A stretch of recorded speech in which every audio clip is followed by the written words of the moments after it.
ලෞතර තථාගතයන්න් වහන්සේ දේශනා කොට වදාළ උතුම් සදාතනික ලෝක සත්‍යයෙන්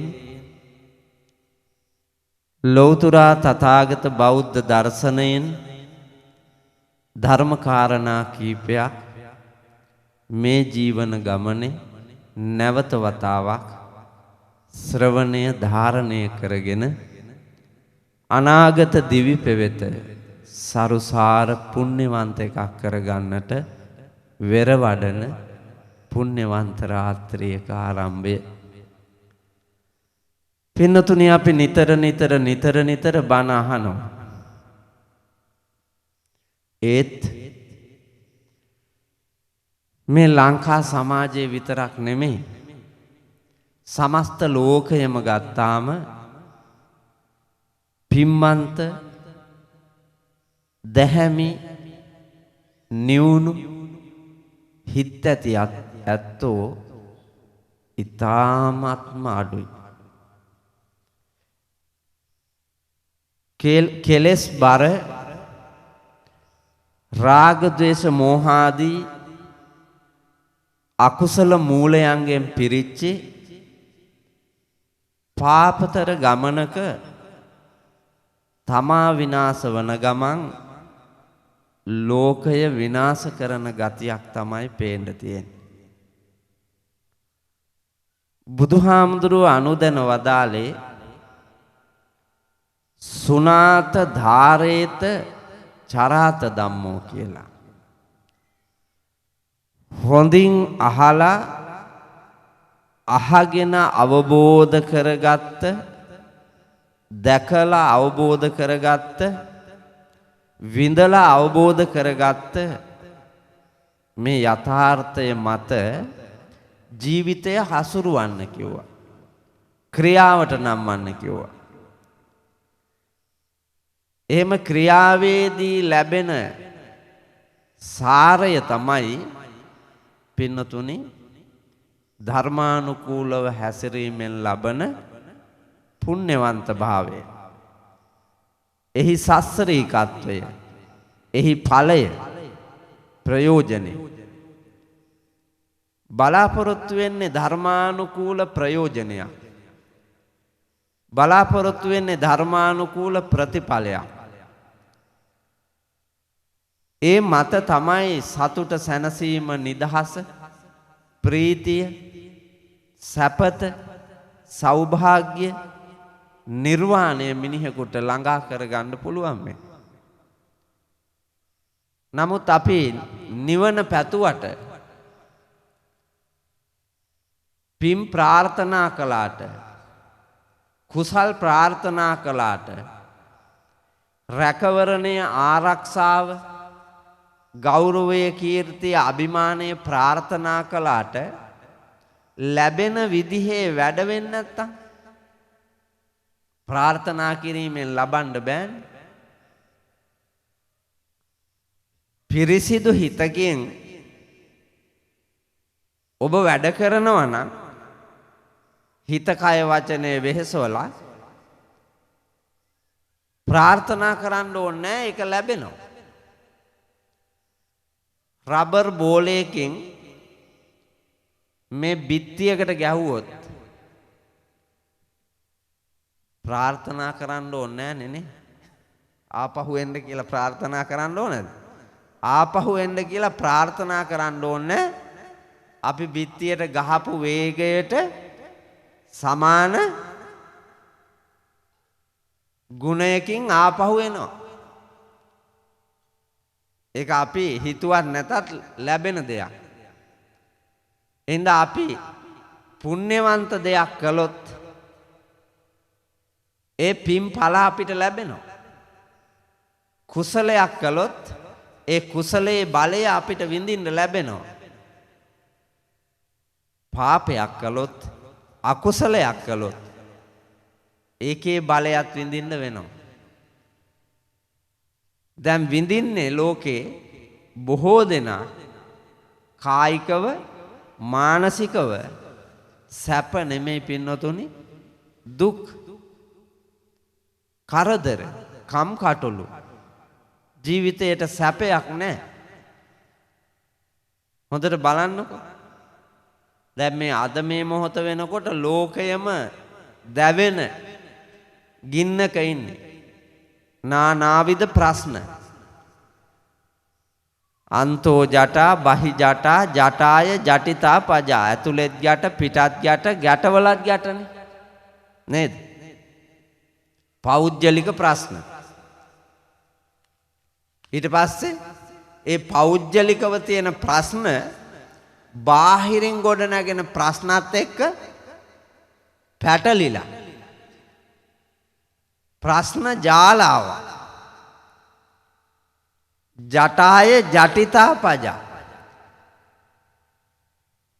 ගැටලුවලත් ගැටලු හැදිලා විසඳුමක් හදාගන්න බැරුව ලෝකයම අතරමං වෙච්චි බවක තමයි තියෙන්නේ. මෙවැනි අවස්ථාවල බුදුරජාණන් වහන්සේ සත් සිතින් දූරදර්ශීව උන්වහන්සේගේ ප්‍රඥාවෙන් මේ වගේ ඇවිලෙන ගිනි බරපතල ගැටලු निराකරණය කරන්න මඟ පෙන්වනවා.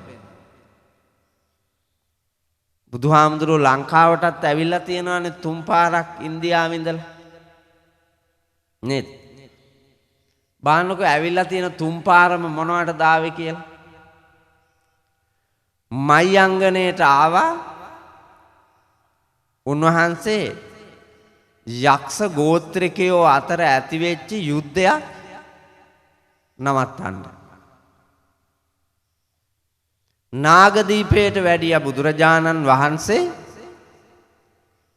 ඥාතීන් අතර බලාරගලයකින් ඇති කරගත්ත යුද්ධයක් මාමලා බෑනලා බලයට ගහගන්න වෙලාවේ මහා විනාශයක් වෙන්නට තියෙනවා පෙනිලා බුදුරජාණන් වහන්සේ ඇවිල්ලා ඒක සාමකාමී කළා. කැලණියට වැඩියා ලෞතුරා තථාගත බුදුරජාණන් වහන්සේ ඒත් ඥාති සහෝදරයන් අතර බල අරගලයක් වෙනුවෙන් තිබිච්ච ඒ යුද්ධය නවත්තන්න. බුදුරජාණන් වහන්සේ හිටියානම් අදත් ඇමරිකාවටත් ඒ වගේම ඊශ්‍රායලයටත් ඉරානයටත් වඩීවි මේ දහස් ගණන් මානවයා විනාශ කරමින් හිස් බලාපොරොත්තුවක් තියාගෙන තව ටික දවසකින් මැරිලා යන්න ඉන්න අපි ධනයට බලයට ආසාවන්ගෙන් පිස්සු හැදිලා දඟලන මේ නිරර්ථකාරී වෑයමේ තියෙන අදූරදර්ශී වෑයමේ තියෙන පාපය පෙන්නලා ලැජ්ජ බය ඇති කරවලා එකෙන් අත මුදවන්න උන්වහන්සේ වඩිනවා. පින්වතුනි මේ ධර්මතාවය අපිට තේරෙන්නේ නැහැ. මිනිස්සු සංසුම් වෙන්න ඕනේ. ශික්ෂණයක් තියෙන්න ඕනේ. මේ අනියත ලෝක ධර්මතාවය පේන්න ඕනේ.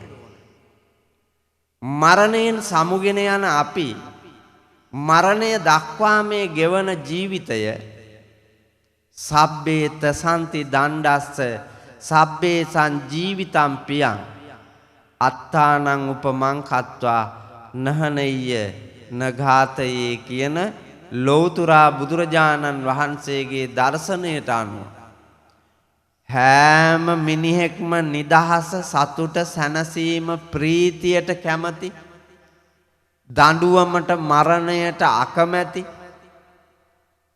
සත්ව ලෝකයක් තියෙන්නේ කියලා තේරුම් අරගෙන තමන්ගේ ජීවිතයට තමන්ගේ වස්තුවට තමන්ගේ ආදරවන්තයින්ට තමාගේ ලෝකයට යම්සේ කැමතිද ආදරෙයිද ඒ වගේම මේ මුළු ලෝකෙම මිනිස්සු මේ මුළු ලෝකෙම සත්වයෝ තම තමන්ගේ ජීවිතවලට තම තමන්ගේ හිතවත්කම් වලට තම තමන්ගේ ආදරයෙන් බැඳුණු ඒ බැඳීම් වලට ලෙන්ගතුයි කියලා හිතලා කිසිවෙක් කිසිවෙකුට කරදරයක් හිංසනයක් වේදනාවක් මරණයක් නොදී හැමෝටම නිදහසේ ප්‍රීතියෙන් ජීවත් වෙන්න මෙත්සිත අනාගත්තා නම් හොඳයි.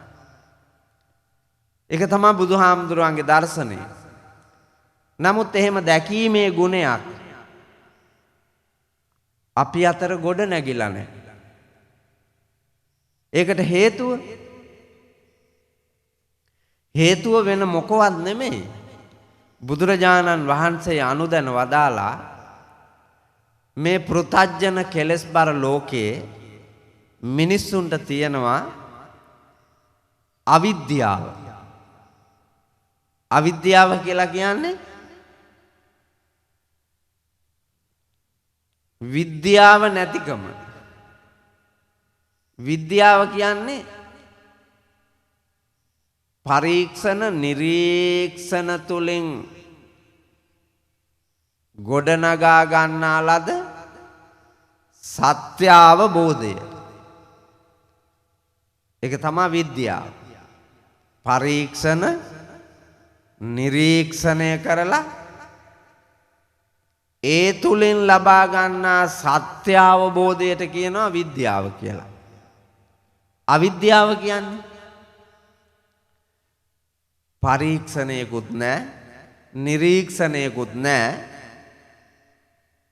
මෝඩයා විසින් යම් යම් තීන්දුව තීරණ නිගමන වලට ඇවිල්ලා ගොඩනගෙන මිත්‍යා දෘෂ්ටික භාවයට කියනවා අවිද්‍යාව කියලා. අද මං ගෙදර පන්සලේ ඉන්න සියලුම දෙනා පාහේ ඔය ගොඩේ තමයි ඉන්නේ. එක ප්‍රමාණයන්ගෙන් අපි මිත්‍යා දෘෂ්ටිකත්වයෙන් වැහිලා ඉන්නේ. එක ප්‍රමාණයන්ගෙන් නානත්ත කාය නානත්ත සංඥානේ. විවිධ ශරීර විවිධ දැකීම් හැඟීම් අවබෝධයන් තමයි අපිට තියෙන්නේ. සමාන කවුරුවත්ම නැහැ. එක්කෙනෙකුට එක්කෙනෙක් වෙනස්. හිතන විදිය, දකින විදිය, විඳින විදිය, ඒ වගේම ශරීර ස්වභාවයන් ඒ සියල්ලම එකිනෙකාට වෙනස්. ඒක එහෙම වෙනස්ව ලබා දීලා තියෙන්නේ දෙවියෙකුත් නෙමෙයි, බ්‍රහ්මයෙකුත් නෙමෙයි, බුදුහාමුදුරුවොත් නෙමෙයි. සංසාර ගමනේ අපි කරන ලද කුසලයාගේ අකුසලයාගේ බලය විසින් දුන්න දායාදේ තමයි. ඒ ස්වභාවයෙන් යුතු අපි මේ ලෝකයේ සැබෑ තතු නොදැන ඔබ යන්නේම වැරදි පාරක. අසාරේ සාරමතිනෝ සාරේ චාසාර දක්ෂිනෝ තේසාරං නාදි ගච්ඡanti මිච්ඡා සංකප්ප ගෝචර. අපිට වැරදි දැකීමක් තියෙන්නේ. බෞද්ධ දර්ශනයක්නේ. බෞද්ධ දර්ශනය නිසා ඒක දකින්න ඕනේ. ඒක පරම්පරානුගතව අදහන එකක් නෙමෙයි. පරම්පරානුගතව විශ්වාස කරන එකක් නෙමෙයි. දැකීම තුළින් ඇති කරගන්නා ලබන සත්‍ය අවබෝධයෙන් පැහැද සිතක් හදාගන්න ඕනේ. ඒකට කියනවා සද්ධාව කියලා. දැකීම තුළින් ඇති කරගන්නා අවබෝධයෙන් ලැබෙන ප්‍රසාදිත හිත තමයි සද්ධාව. දැන් මේ අයට අපි කියනවානේ සද්ධාවන්ත පින්වතුනි කියලා. ගැලපෙන්නේ නැහැ ඉතින් කිව්වට. කිව්වට ගැලපෙනවද? ඈ මෙතන සද්ධාවන්ත පින්වතුන්ද ඉන්නේ?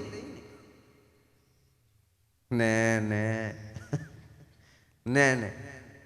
අනුන් කරන සත්ක්‍රියාවක් දැකලාවත් ප්‍රසාදේ හැදෙන්නේ නැති අය ඉන්නවනේ. ඔව් සාදුකාරයක්වත් පවත්වන්න හදවතේ ප්‍රීතිය. ඒක දැකලා වන්දනා කරන්න හදවතේ ප්‍රීතියෙන්. ඒකට අනුමෝදන් වෙලා සතුටු වෙන්න. ඒකට වැලි කැටයක් හරි එකතු කරලා සතුටු වෙන්න. එහෙම වීරිය වඩන අය, එහෙම දකින අය අඩුයි. ඕන් ඒකට පිස්සු. එහෙම තමයි දකින්නේ. ආන් එක්කුට පිස්සු. හොඳ වැඩක් කරනකොට එහෙම කියනවා. අර කොල්ලෙක් මේ මෑතකදී ඒ කොළුවන්ගේ ගෙදර තියෙන ටිකක් දුර. නමුත් කොල්ලා පාරේ දෙපැත්තේ තනකොළ කපාගෙන ආපු ගමන් මැෂින් එකෙන් තවත් මීටර් 200ක් විතර ඈතට පාර කපනවා.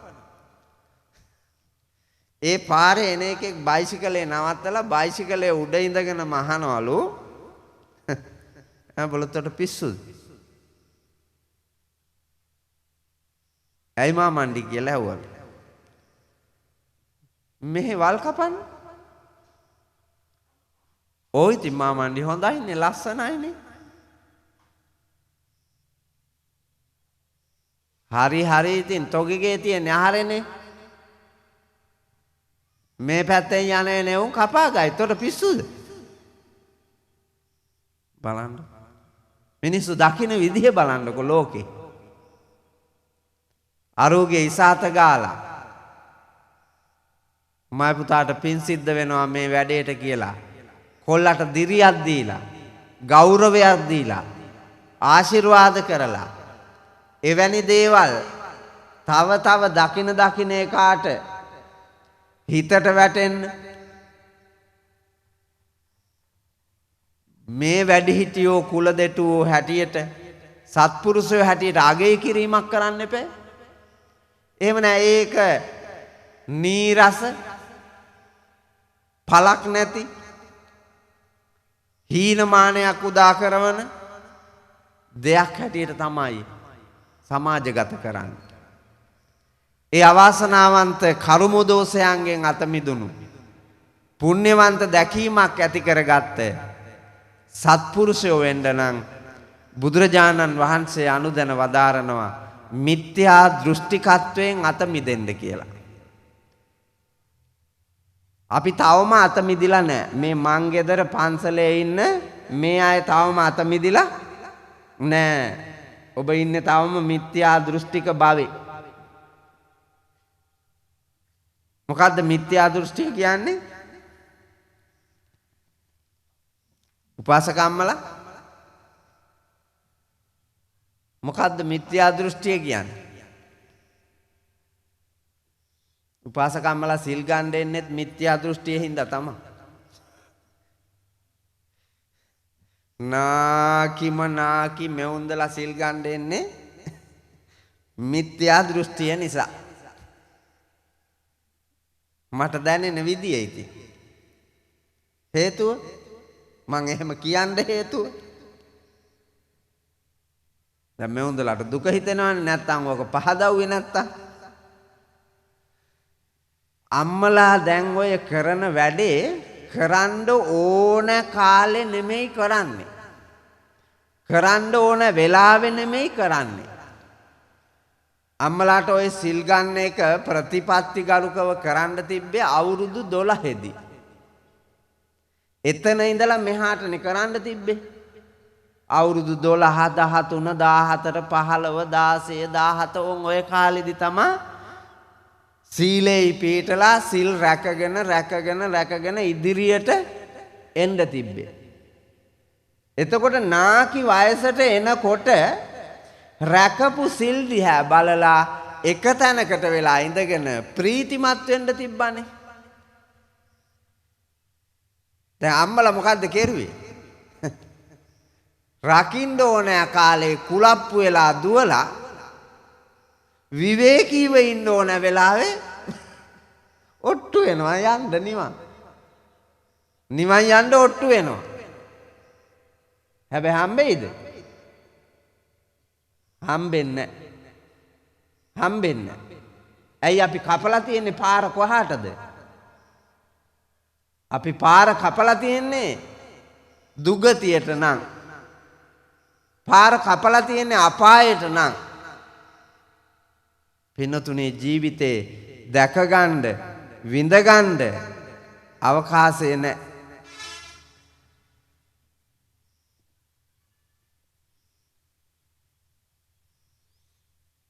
ඔය එක චිත්‍රපටයක කොටසක්.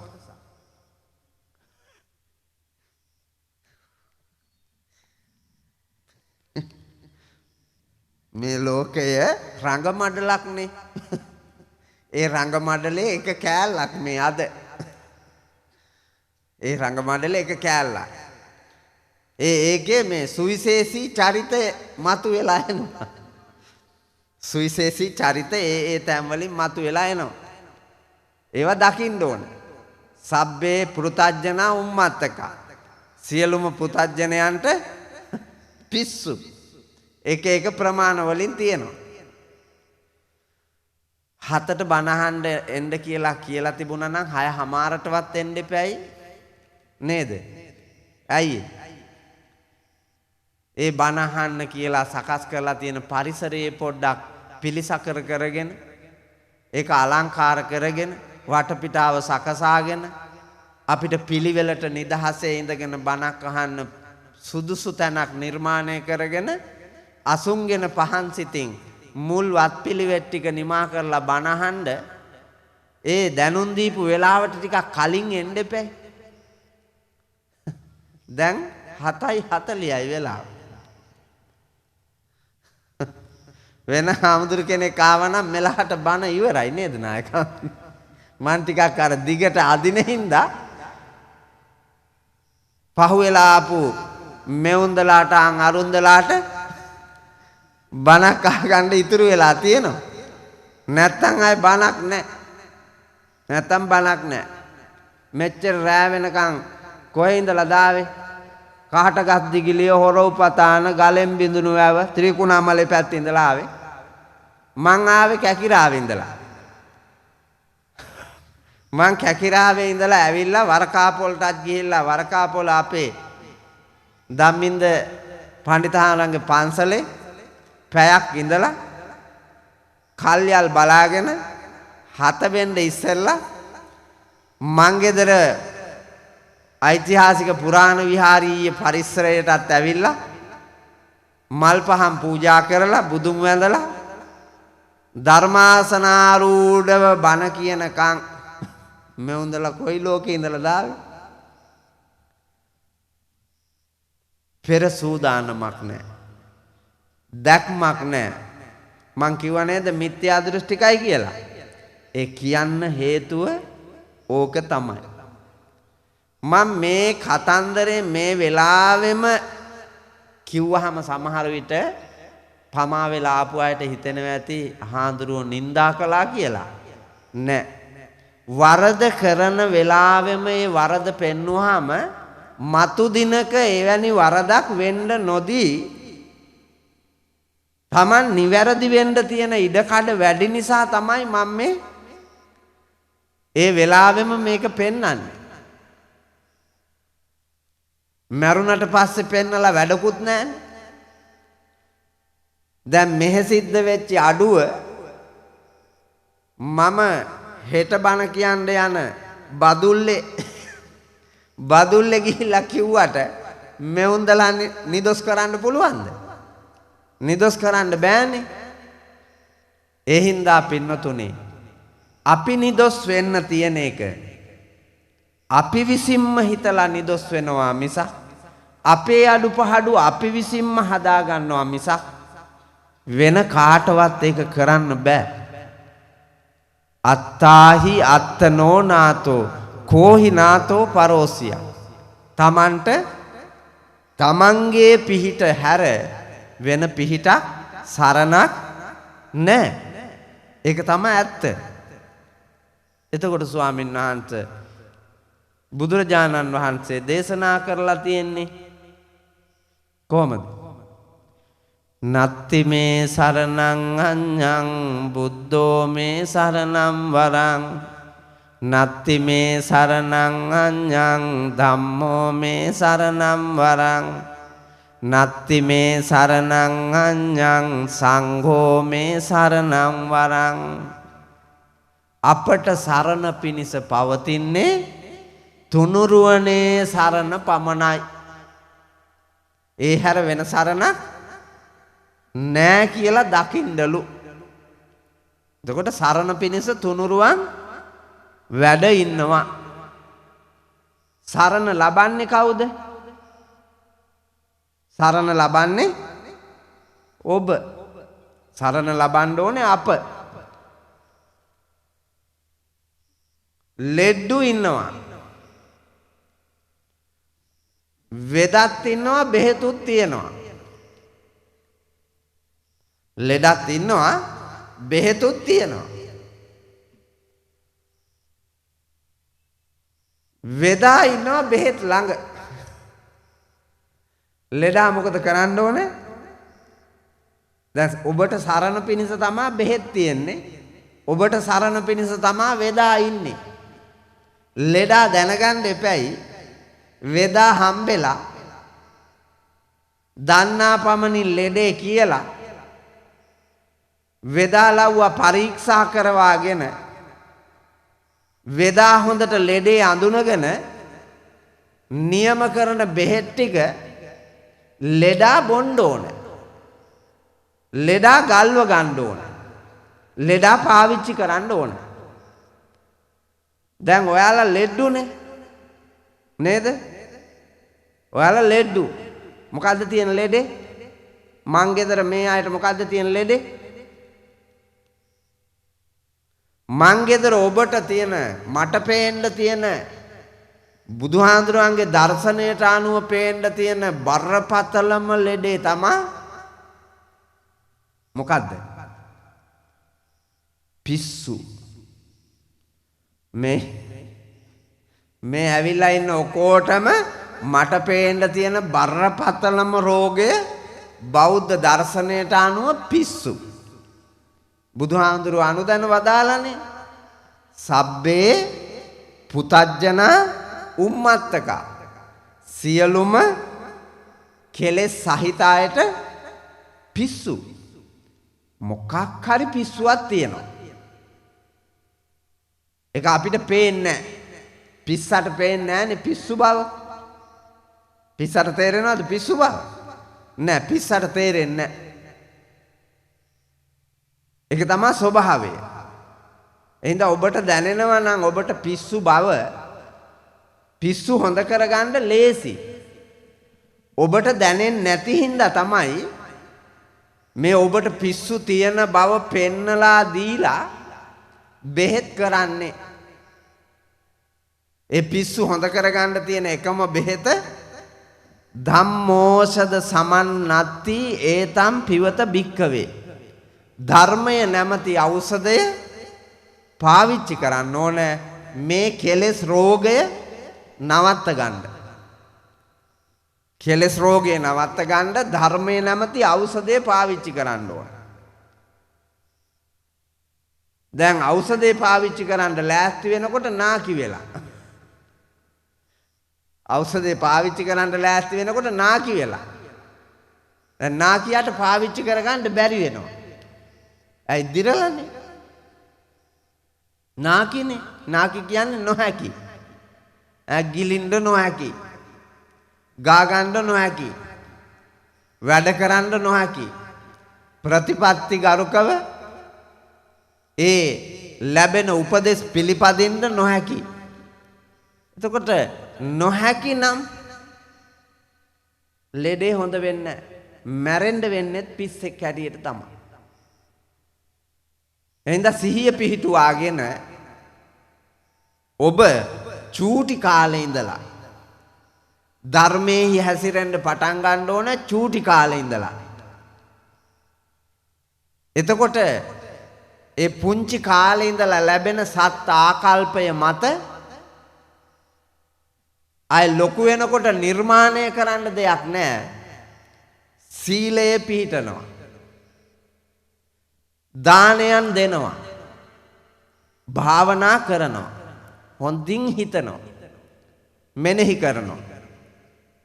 දාන සීල භාවනා කියන ත්‍රිවිධ පුණ්‍ය ධර්මයන්ම වඩමින් පින්නතුනි ප්‍රීතියෙන් මරණයට යෑමේ වාග්ය ලැබෙන්නේ පුංචි කාලේ ඉඳලා ඒ හුරුව දුන්නා. නැත්තම් බෑ. අතරකඩදී ඒ හුරුවට ගේන්න ඉතාම අමාරුයි.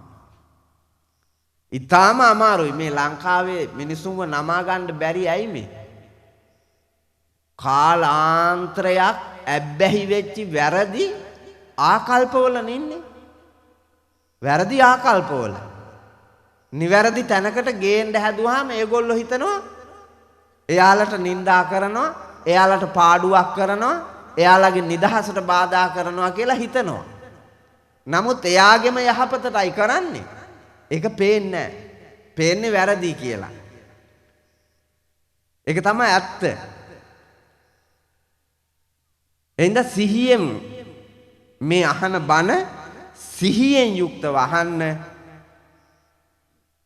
ලෞතුරා තථාගත බුදුරජාණන් වහන්සේ පෙන්වා වදාළ සත්‍ය සුන්දර නිර්මල දර්ශනයමයි මේ වෙලාවේ ඔබට අහන්න ලැබෙන්නේ. ඒ හැම ධර්ම කාරණයක් ඔස්සේම ඔබේ හිත රඳවාගෙන අවබෝධයට ගනිමින් ප්‍රතිපත්තියක් තබාගෙන අද ඔය ඉන්න තැන ඉඳලා අනාගතේ මරණයෙන් සමුගෙන යනකම් ප්‍රතිපත්ති ගරුකවේ ධර්මය අනුගමනය කරන්න. ක්‍රියාවට නම්මන්න.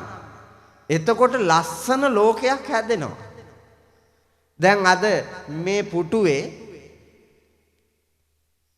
මං ගෙදර හාමුදුරු කෙනෙක් වැඩ ඉඳගෙන ඔබ ඇමතුවාන මං ගෙදර අභිමානවත්නේ. මං ගෙදර අභිමානවත්.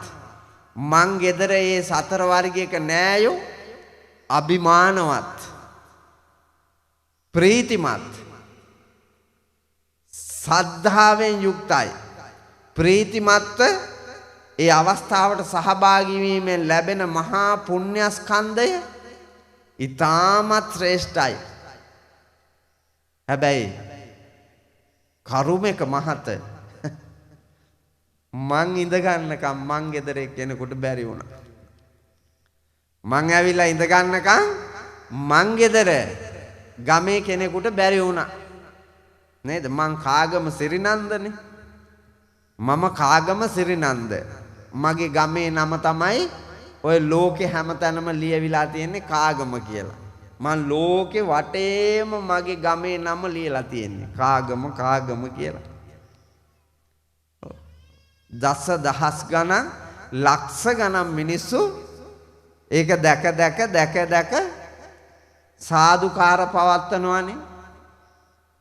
ගමේ නම ලෝකේ වටේම ගෙනිච්චා කියලා කියන්නේ මොනතරම් පුණ්‍යවන්ත භාවයක්ද? මං ගෙදර කෙනෙකුත් ඒ වගේ වුණා නම් මං ගෙදරත් ලෝකේ වටේම බබලනවා. හැබැයි මං ගෙදර බේබද්දෝ ඉන්නවා. මං ගෙදර ගංජාකාරයෝ ඉන්නවා. මං ගෙදර මේ අම්මලා හදාපු මේ ඇවිල්ලා ඉන්නව නේද නිවන් යන්න වාගේ මේ උන්දලා පහන් සිතින් ඔය. ඕන්දලා හදාපු ගංජාකාරයෝ, කුඩුකාරයෝ, කසිප්පුකාරයෝ, සල්ලාලයෝ, මම් පහරන්නෝ, හොරු, තක්කඩියෝ, කම්මැලියෝ මං ගෙදර ඉන්නවා තැන.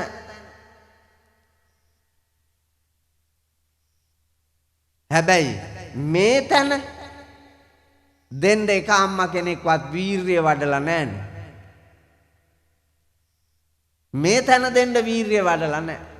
අර තැන තියන්න වීරිය වඩලා. එහෙනම් වීරිය වඩපු තැනට අනුව ප්‍රතිඵල පේන්න තියෙනවා. ප්‍රතිඵලේ පේන්න නැත්තේ එතෙන්ට වීරිය වඩලා නැති හින්දා. ජීවිතය කියන එක ඈත තියා දකින්න පුළුවන් වාසනාවන්ත තැනකට ගේන්න ඕනේ. දුර දක්නා නුවණින් යුක්තව මේ manussකම හසුරුවන්න ඕන. එතකොටයි පින්නතුනි මේ manuss ජීවිතෙන් වැඩක් කරන්න පුළුවන් වෙන්නේ ලෝකෙට. බැරුව ගියාට පස්සේ, පැත්ත වැටුණට පස්සේ, කරදරේ වැටුණට පස්සේ ආපහු හිතන්න ගත්තට බෑ. ගියපු අතීතය අය අදින්න බෑ. එහෙනම් ඔබ දැන් ඉන්න තැනින් පටන් ගන්න. ඔබ දැන් ඉන්න තැනින් පටන් ගන්න අතීතය ගන්න බැරි හින්දා. දැන් අර අම්මලාට අවුරුදු 80ක් තරම් ඇති. ඔවුන් දාය අවුරුදු 80ක් ආපිට ගිහිල්ලා හැදිලා එන්න බෑනේ. දැන් 80ෙන් පටන් ගන්න ඕනේ 85 දී මැරෙන්න. තව 5යි තියෙන්නේ 80ක්ම ඉවරයි. දැන් හරි ප්‍රතිපත්තිගරුක නිවැරදි වුණොත් ඒ 5දිවත් සුගතිගාමී ලෝකයකට මග පාද ගන්න දැක්මක් හදා ගන්න පුළුවන්. හැබැයි ඒක දුර්ලභ අවස්ථාවක්. දැන් මේ වෙනකොට ස්නායු මැරිලා, නහරවැල් වේලිලා, ඇට දිරලා, මස් දිය වෙලා, හං වේලිලා ගෝනි පඩංගු වාගේ ඇකිලිලා. එහෙනම් අර ඉස්සර වඩපු වීරිය වඩන්න දැන් බෑ. එහෙනම් ජීවිතේ පින්නතුනි අත්තානංචේ පියංජඤ්ඤා රක්ඛේයනං සුරක්කිතං තිඤ්ඤමඤ්ඤ තරං යාමං පටිජග්ගේය පණ්ඩිතෝති. ජීවිතේ එහෙම හසුරුවන්න බලන්නලු. කොහමද? අත්තානංචේ පියංජඤ්ඤා. මේ ජීවිතේ ගොඩාක් වටින ශ්‍රේෂ්ඨ පින්වන්ත එකක් කියලා ඔබ ඔය දැන් ඉන්න තැන ඉඳලා තීරණය කරන්නලු. දකින්නලු. දැකලා තීරණය කරගෙන රක්ඛේයනං සුරක්කිතං. හොඳින් උපක්‍රමශීලීව ආරක්ෂා කරන්නලු. පාපයකට අකුසලයකට වැටෙන්න නොදී. තිඤ්ඤ මඤ්ඤ තරං යාමං. යාම තුනෙන් එකකදීවත් තුනේදිම පුළුවන් නම් හොඳයි, දෙකකදී පුළුවන් නම් හොඳයි, අඩුම තරමෙන් යාම තුනෙන් එකකදීවත් හදාගෙන මරණයට යන්නලු. යාම තුනෙන් මෙවුන්දලාට ඉතුරු වෙලා තියෙන්නේ එකයි. අන්තිම තැන ඉන්නේ. මොකද්ද?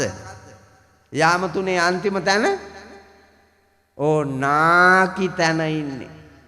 මහලු තැන ඉන්නේ. ඔතනින් එහා පැත්තේ තියෙන්නේ මොකද්ද? මරණය සොහන.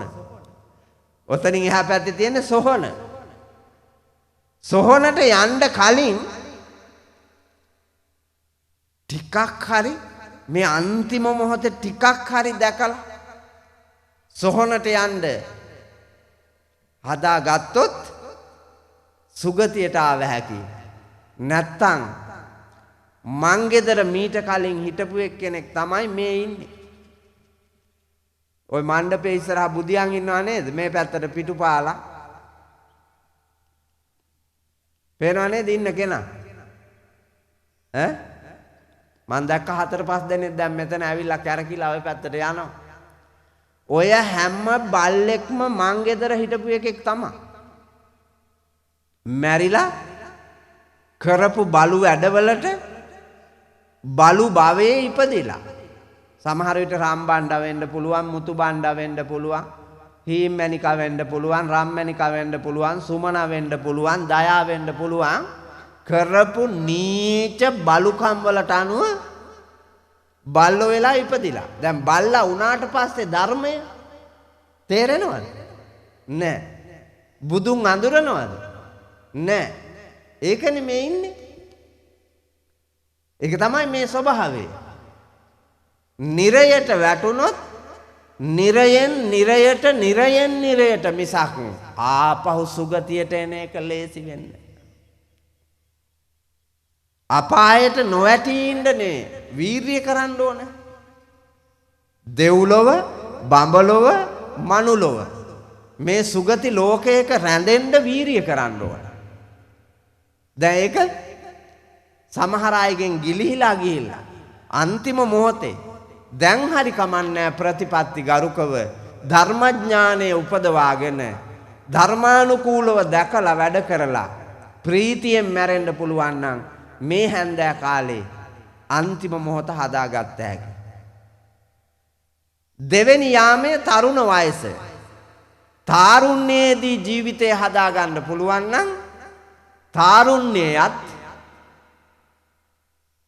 අතුරු කාලේ මැදියමත් හැන්දෑ කාලෙත් හොද්දට ප්‍රීතියෙන් ජීවිතය වින්දනය කරලා මරණයට යන්න පුළුවන්. සුගතියට පාර හදාගෙන. බාල කාලෙම ජීවිතය හදාගත්තොත් බාල තරුණ මහලු කියන තුන් යාමයේම මේ සත්‍ය වූ ලෝකය දැකලා ලෞතුරා බුදුරජාණන් වහන්සේ පෙන්වා වදාළ ආර්ය මාර්ගයේ ඔස්සේ සෝවාන් සකෘදාගාමි අනාගාමි අරහත් මගඵල පිළිවෙලින් අමා මහ නිවනින් සැනසීම ලබන්න පුළුවන්.